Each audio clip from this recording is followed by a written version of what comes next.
Senhor presidente, senhores deputados, funcionários presentes,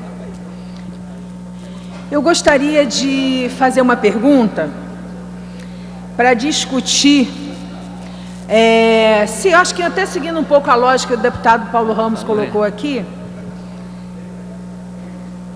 Nós vivemos num Estado democrático de direito, e esse Estado democrático de direito tem um arcabouço jurídico, e esse arcabouço jurídico ele tem uma lógica entre si.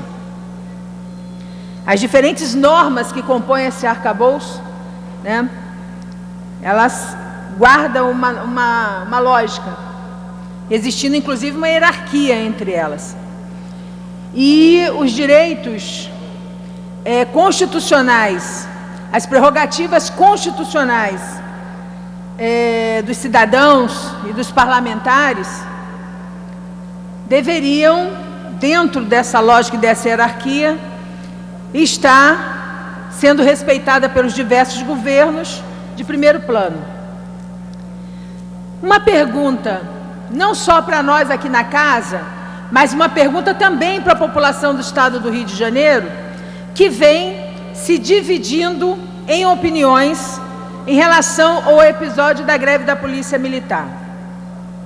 Tirando a grande campanha que foi montada, a grande articulação política que foi feita pelo governo federal, o governo da Bahia, o governo do Estado do Rio de Janeiro, articulação política essa que se transformou, né, numa divulgação fraudulenta feita pela Rede Globo de televisão, na mostragem dos supostos, né, do grampo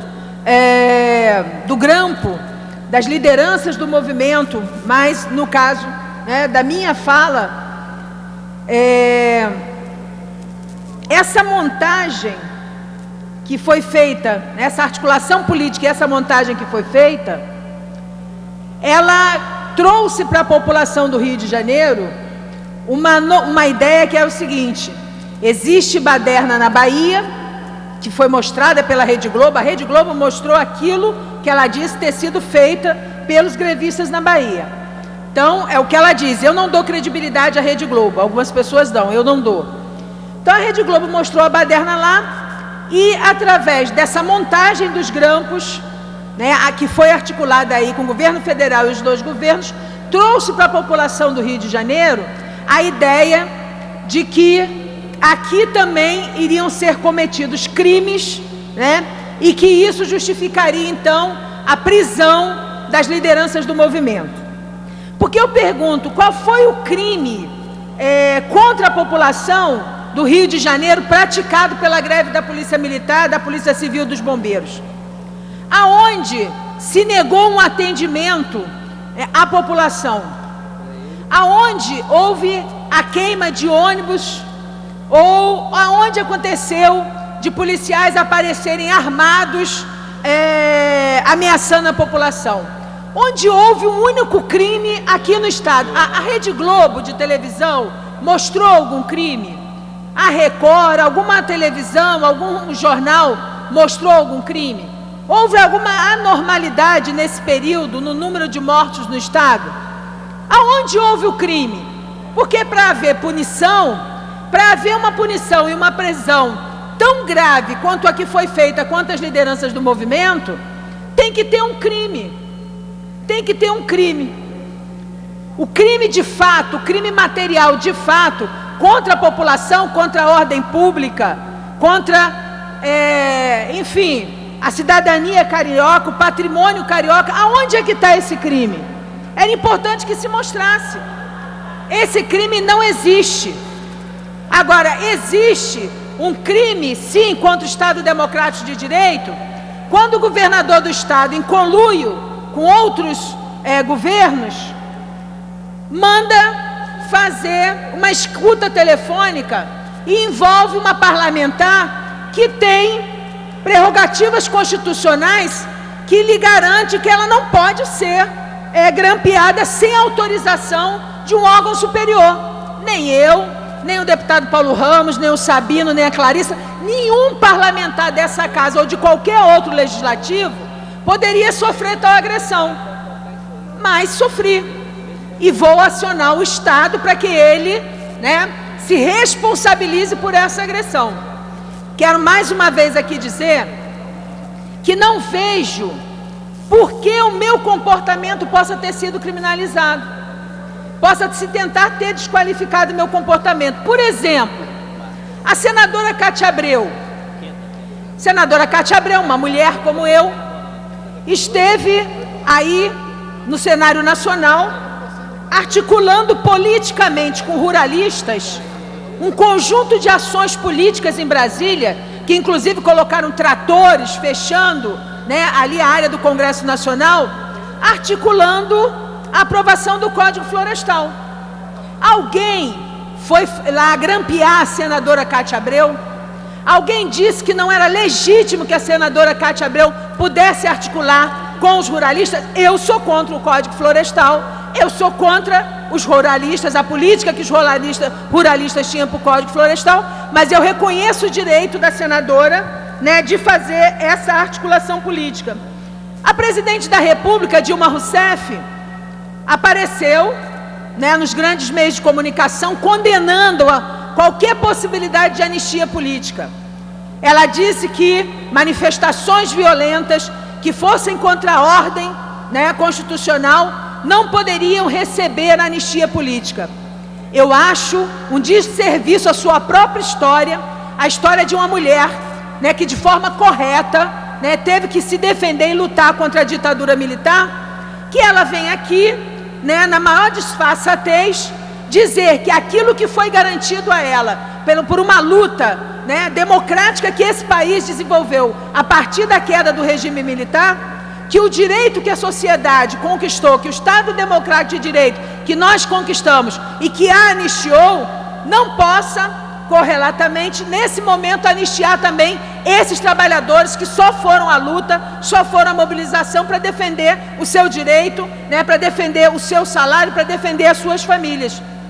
Por que a presidente da República não acha uma anomalia que os usineiros tenham sido anistiados das suas dívidas pelo governo Lula? Por que ela não acha uma anomalia que os desmatadores da Amazônia tenham sido anistiados? Mas ela acha uma anomalia que se anistie trabalhadores. Outra coisa que eu queria dizer é que algumas pessoas dizem, não, o grande crime foram militares fazerem greve. Greve não pode ser feita por militares, esse é o crime. A Constituição, quando ela fala no seu artigo 142, parágrafo 3º, inciso 4º, ela veda a greve às Forças Armadas. As Forças Armadas, as polícias militares, tá certo? Elas prezam pela defesa da ordem pública e a incolumidade da pessoa e do patrimônio. E as Forças Armadas são proibidas de fazerem greve por fazerem a defesa da soberania nacional. São dois papéis distintos constitucionalmente. E existe no país vários setores que expressam publicamente, dentro da academia, dentro do meio jurídico, um posicionamento claramente contrário a esse que diz que os policiais militares não podem fazer greve. Eu faço parte desse posicionamento. E por que eu faço parte desse posicionamento? Porque, como eu já disse, eu sou servidora pública federal, concursada. Servidora pública federal do Ministério da Previdência, concursada. Eu entrei no serviço público no início da década de 80, quando servidores públicos civis não tinham direito a fazer greve. A nós era proibido o direito de greve. Dentro dos nossos locais de trabalho existiam muitos generais ainda da época da ditadura que nos traziam no regime de tacão, da mesma forma que muitos coronéis acham que podem fazer com os policiais dentro dos quartéis. E nós lutamos porque a necessidade nossa e das nossas famílias falava mais alto. Nós brigamos, nós fomos para a rua, nós nos mobilizamos na campanha da anistia, nos mobilizamos na campanha das diretas, entramos de cabeça na Constituinte, brigamos para que fosse aprovada uma nova Constituinte. E em 1988 nós adquirimos o direito, né, de fazer a nossa greve, o direito de construir os nossos sindicatos, né, o direito de livremente expressar as nossas opiniões. E é dessa mesma maneira que eu particularmente acho que os policiais militares, diferentes daqueles que são das Forças Armadas, que têm um outro papel constitucional, que esses também precisam lutar para poder fazer com que a sociedade garanta o seu direito. Essa é uma posição política minha, e eu vou defender à morte as minhas posições políticas. E eu espero que o parlamento, aqui que eu faço parte, também defenda, né, o meu direito de me manifestar e de defender politicamente as minhas posições. Porque se não defende hoje o meu direito, amanhã também pode ter, né, o seu direito cassado. Para concluir, eu tinha várias outras coisas para falar, mas eu vou me inscrevendo no expediente final. Essa semana eu pretendo muito falar sobre esse Estado democrático de direito, né? Falar sobre a realidade, né, de um Estado democrático de direito, que serve muito quando é para aqueles que estão nos governos, quando é para aqueles que estão ao lado do poder econômico, mas quando estão do lado dos trabalhadores, estão do lado da sociedade, realmente do lado da cidadania, para esses a lei diz pouco. Queria encerrar aqui a minha fala colocando o seguinte: hoje eu li a coluna do Merval no Jornal Globo, e mesmo a Rede Globo, que faz parte desse grande conluio, mesmo a Rede Globo, né, que sempre se colocou desse lado, né, esteve do lado da ditadura e hoje está do lado dessas medidas de exceção, deixou bem claro o seguinte: a repressão desencadeada sobre o Cabo Daciolo, sobre o Prisco, sobre todos aqueles que estão em Bangu 1 como se bandidos fossem, né? Sobre todos aqueles que estão presos nos quartéis, sobre todos aqueles que tiveram as suas armas, as suas carteiras tiradas, né? Existem vários policiais que tiveram seus portes de arma caçados, as suas carteiras, inclusive colocando as suas vidas em perigo, porque muito bandido sabe que eles são policiais, e hoje eles estão na rua sem as armas, sem as carteiras, sem poder, né, objetivamente se defender dessa bandidagem, né? Nem essa repressão que foi colocada contra essas pessoas vai poder, né, apagar essa fogueira. Isso está dito pelo Merval na coluna do Globo. É necessário que o governo, né, entenda que essas greves, as que foram vitoriosas ou aquelas que foram derrotadas, compõem hoje um quadro nesse país que diz objetivamente que existe um debate da segurança pública nacional, que passa por garantias e direitos democráticos e que passa por salários, por condições dignas, né, de trabalho, que não foram derrotadas em nenhum momento, estão na pauta, e a sociedade está fazendo esse debate, os governos têm que fazer esse debate e o legislativo tem que fazer esse debate, porque senão, mais à frente, essa panela de expressão vai estourar novamente, e aí não vai ser mais, né, só com BOP, vai ter que botar tanque na rua. Então não digam que isso não está colocado, não digam que isso está avisado, e quero dizer que se essa situação acontece, estarei do lado dos policiais, civis, militares e do Corpo de Bombeiros. Muito obrigado, senhor presidente. O próximo orador inscrito, ilustre deputado Tiago Pampolha.